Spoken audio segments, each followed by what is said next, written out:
Hi, it's Linda Lysakowski with today's quick tip.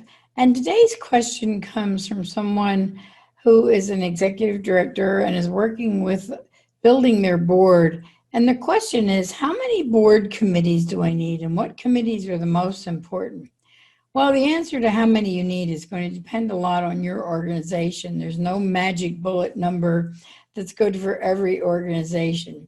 But there are certain committees that I think are really essential for every organization. First of all, most organizations have an executive committee, which consists of their officers, and sometimes they also include chairs of other committees on that.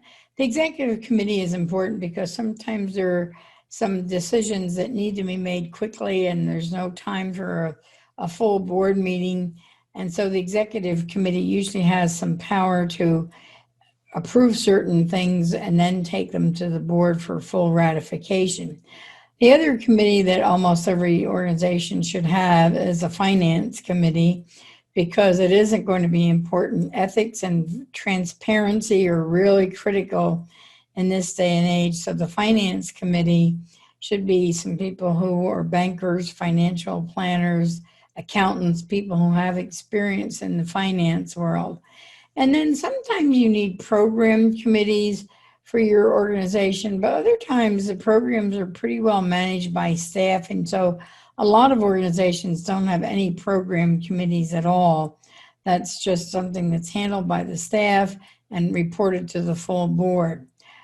A lot of organizations have a development or a fundraising committee, and I highly recommend that you definitely have a development committee. Some people call it the Committee for Philanthropy, because although fundraising is everybody's job on the board, you still need someone to coordinate this and to plan it. So I would definitely recommend a development committee.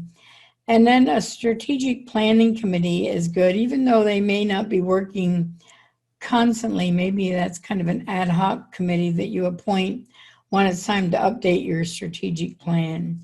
But to me, the most important committee on any board is the governance committee. This is a committee that is going to review your current board, evaluate how it's functioning as a whole, evaluate individual board members, make decisions as to whether some board members need to be asked to leave, whether you need to enlarge your board, condense your board. And this committee can also make suggestions for other committees as well, too. But the governance committee, to me, is the most important committee on your board, because they really hold the future of your board in their hands. They're the ones who are responsible for making sure you have a good job description, that board recruitment is done in the right way, and board orientation and training and education is done on a regular basis. So the governance committee is one that I think every organization needs to have. And it should replace, if you have an ad hoc nominating committee, I would replace it with a full-time governance committee that meets year-round and holds all of this governance stuff in their hands. So if you need more information about this, I do have a course called Build a Great Board, and we talk in there all about board committees and how they should function and how they work and how many you should have depending on your organization. So I think that's a great way to get started and to learn more about this. But in the meantime, take an honest look at how many committees you have, what their roles are, and what's missing. Maybe you need to add some committees, or maybe what's redundant and what you might need to get rid of. So look forward to seeing you in our next quick tips. Bye.